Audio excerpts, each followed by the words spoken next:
Hello everyone, I hope you all are fine. I am Priyanka, welcome back to my channel. So today in this video we are going to discuss our next theory of corporate governance, that is stakeholders theory of corporate governance. So let us start with the topic. So in this video we will discuss the stakeholder theory of corporate governance. So let us start with the introduction. Stakeholders theory was originally detailed by R. Edward Freeman in the book Strategic Management: A Shareholder's Approach. According to this theory, a company owes a responsibility to a wider group of stakeholders other than just shareholders.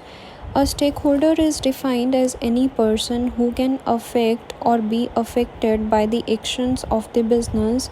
It includes employees, customers, suppliers, creditors, community, competitors, etc. So as per this theory, जो एक company है उसमें different stake holders होंगे and सभी stake holders की ये responsibility होगी कि वो अपनी रिस्पॉन्सिबिलिटीज़ को फुलफ़िल करें टाइमली, सो दैट कि ऑर्गेनाइजेशन के डिफरेंट ऑब्जेक्टिव्स अचीव हो पाएँ. सो जो कंपनी है उसमें ना ही सिर्फ ये रिस्पॉन्सिबिलिटी शेयर होल्डर्स की है, ये रिस्पॉन्सिबिलिटी सभी पार्टीज़ की है जो कि ऑर्गेनाइजेशन में इन्वॉल्व हैं. तो एक स्टेक होल्डर वो पर्सन होगा जो या तो अफेक्ट होगा बिज़नेस की फंक्शनिंग से या तो बिज़नेस को अफेक्ट करेगा अपनी फंक्शनिंग से. So a stakeholder is defined as any person who can affect or be affected by the actions of the business. या तो जो अफेक्ट करेगा अपने एक्शंस से बिज़नेस को, या तो बिज़नेस की फंक्शनिंग उसे अफेक्ट करेगी, तो स्टेक होल्डर वो पर्सन होगा. तो स्टेक होल्डर कोई भी पार्टी हो सकती है हु इज़ डायरेक्टली और indirectly involve in the organisation. Like it includes employees, customers, suppliers, creditors, community and competitors. So एक स्टेक होल्डर की रिस्पॉन्सिबिलिटी होगी कि वो टाइमली अपने रिस्पॉन्सिबिलिटी को फुलफ़िल करे एंड कंपनी के ऑब्जेक्टिव्स को फुलफ़िल करे.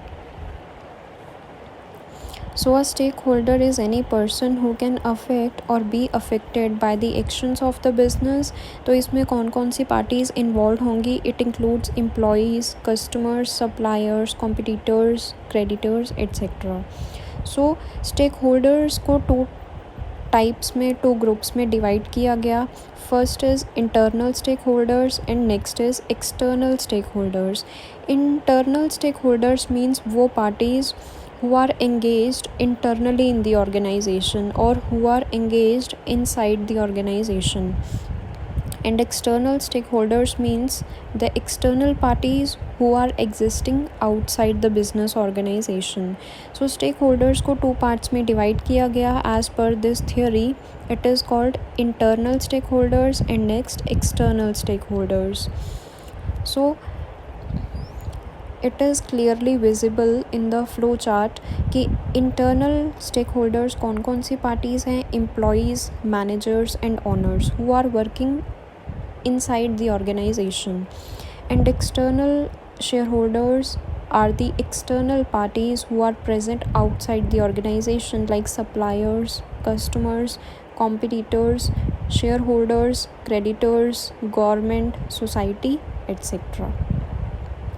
So as per this theory, stakeholders are divided into two groups: internal stakeholders and external stakeholders. Next comes the features of stakeholders theory.